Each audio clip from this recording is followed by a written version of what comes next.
তো প্রিয় শিক্ষার্থী ভাই বোনেরা, আসসালামু আলাইকুম। স্বাগতম তোমাদের চ্যানেল এডুকেশন টুডে 24-এ। তো আজকে যে বিষয়টি নিয়ে আলোচনা করতে যাচ্ছি সেটি অলরেডি তোমরা থাম্বনেল দেখে বুঝে ফেলেছো। তো পূর্বে আলোচনা করছি যে আইসিটি বইয়ের তৃতীয় অধ্যায়ের সেকেন্ড পার্ট অর্থাৎ সার্কিট থেকে আমরা কোন কোন টপিক পড়লে আমরা 10-এ 10 পেতে পারি। তো সেই সাজেশনটি দেখতে চাইলে ভিডিও ডিসক্রিপশনে লিঙ্ক দেওয়া আছে, সেখান থেকে দেখে আসতে পারো, অথবা আই বাটনে ক্লিক করে সেটি দেখে আসতে পারো। হ্যাঁ, আজকে আমরা আলোচনা করব অ্যান্ড গেটের বিস্তারিত। Logic circuit, logic function, switch circuit ও সত্যক সারণী। বলতে পারি এই চারটি বিষয় যদি তুমি খুব ভালোভাবে আয়ত্ত করতে পারো তাহলে এই গেট সম্পর্কে তুমি কোথাও আর কোনো সমস্যার সম্মুখীন হবে না। তো চলো শুরু করা যাক মূল আলোচনা। তো তার আগে বলে রাখি, তুমি যদি আমার চ্যানেলটিতে নতুন হয়ে থাকো তাহলে এখন এই চ্যানেলটি সাবস্ক্রাইব করে রাখবা এবং পাশে থাকা বেল আইকনটি অন করে দিবা।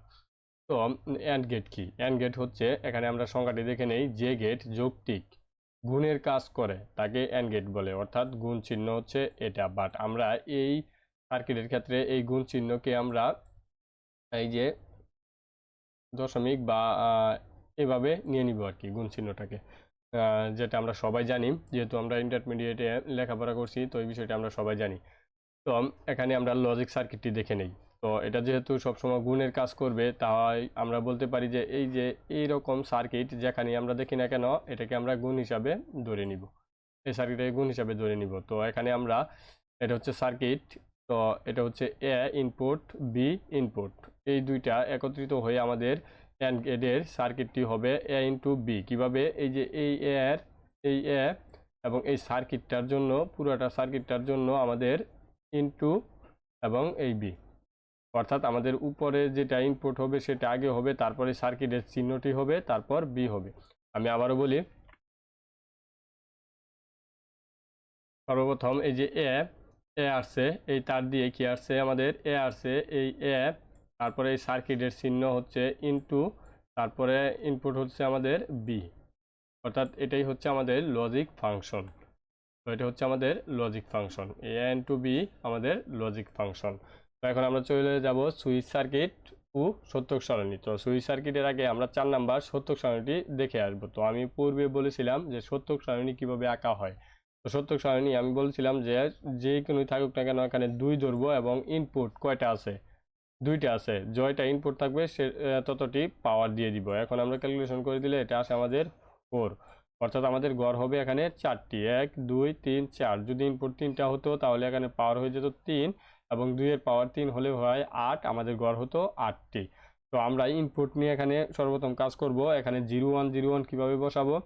সর্বডানের যেই ঘরটি থাকবে সেখানে 0 1 0 1 0 1 এভাবে বসাতে থাকবো, ঘর যতগুলি থাকুক না কেন। তারপরে কি হবে, এই জিরোটা ডাবল হয়ে যাবে তার পরবর্তী বাম পাশের ঘরে।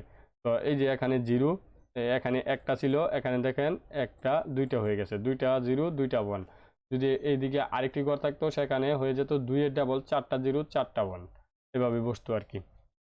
হয়েছিল। তো যেহেতু অ্যান্ড গেট গুণের কাজ করে, তাই আমরা এই যে এই সংখ্যাগুলোকে গুণ করে দিব। 0 0 গুণ করলে 0, 0 1 গুণ করলে 0, 1 0 গুণ করলে 0। আমরা জানি যতগুলো গুণের ইনপুট আছে সেখানে যদি একটি 0 থাকে তাহলেই 0। তো এখানে আর সবগুলি 1 হলেই 1 হবে, যে 1 আর 1 গুণ করলে আমাদের হয় 1। তো এটা হচ্ছে বাচ্চাদের পড়ার, যে 0 0 গুণ করলে 0, 0 1 গুণ করলে 0, 1 0 গুণ করলে 0, 1 1 গুণ করলে 1। তো আশা করি এখানে বুঝতে পারছেন। তো এই সত্যক সারণী দিয়ে কিন্তু আমরা এখন সুইচ সার্কিটটি দেখব। তো আমরা এখানে 1 নাম্বার দেখে নেই, এই যে সুইচ এ সুইচ বি, আমরা এটা ধরে নিব এটা হচ্ছে সুইচ এ, এই লাইনটি সুইচ এ, এই লাইনটি সুইচ বি। তো সুইচ এ 0 মানে কি? অফ, 0 মানে অফ, আর 1 মানে 1, অর্থাৎ সুইচ অন অফ। 0 মানে সুইচ অফ, 1 মানে সুইচ অফ। তো আমরা এখানে দেখি যে প্রথম সারিতে 2টা সুইচই অফ আছে, তো এটা অফ, 2টাই অফ দেখাচ্ছে। তো বাতিটি কি হবে না? জ্বলবে না, নিবাণু অবস্থায় আছে, বাতিটি নিবাণু অবস্থায় আছে। আমরা 2 নাম্বারটি দেখব। এই যে এখানে কি আছে? সুইচ এ বন্ধ আছে, বাট সুইচ বিটি কিন্তু চালু আছে। আমরা সুইচ বিটি চালু করে দিই, চালু করে দিলাম। দেখেন এই দিক দিয়ে কিন্তু কারেন্টটি প্রবাহিত হয়ে এখানে শেষ হয়ে যাবে, যদিও সুইচ বি 1 আছে, বাট এখানে সুইচ বি কারেন্ট আসবে না, যার ফলে বাতিটি জ্বলবে না। তো আমরা এখন পরেরটি দেখি।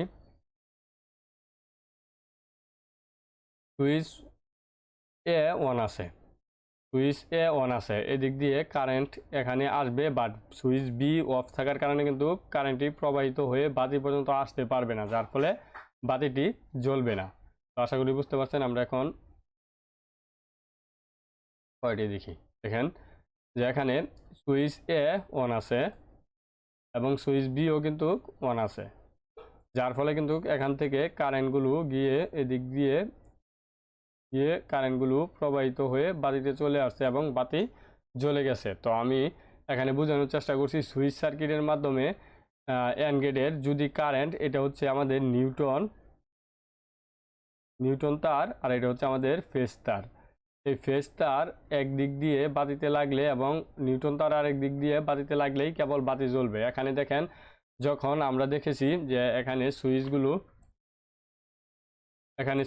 আমরা যখন দেখেছি যে তার যদি এ অন করি তাহলে বি অফ থাকে, আবার বি অন করলে এ অফ থাকে, যার ফলে কারেন্ট যায় না এবং জ্বলে না। আর দুইটাই যদি অফ থাকে তখন তো বাতি এমনিতেই জ্বলবে না, অফ থাকবে। আর যখন দুইটাই অন থাকবে তখনই কেবল বাতিটি জ্বলবে। তো এই ছিল এন্ড গেটের মূল আলোচনা। তো এখানে যদি কোনো বিষয় বুঝতে অসুবিধা হয় তাহলে অবশ্যই কমেন্টসের মাধ্যমে জানিয়ে দিবেন, আমি সর্বোচ্চ চেষ্টা করব বুঝিয়ে দেওয়ার জন্য। তো ধারাবাহিকভাবে এই গেটগুলোর সবগুলোই আলোচনা করা আছে, আপনারা চাইলে প্লেলিস্ট থেকে সেগুলো দেখে আসতে পারেন। তো ভিডিওটি প্রথম থেকে শেষ পর্যন্ত দেখার জন্য আপনাকে অসংখ্য ধন্যবাদ। আসসালামু আলাইকুম।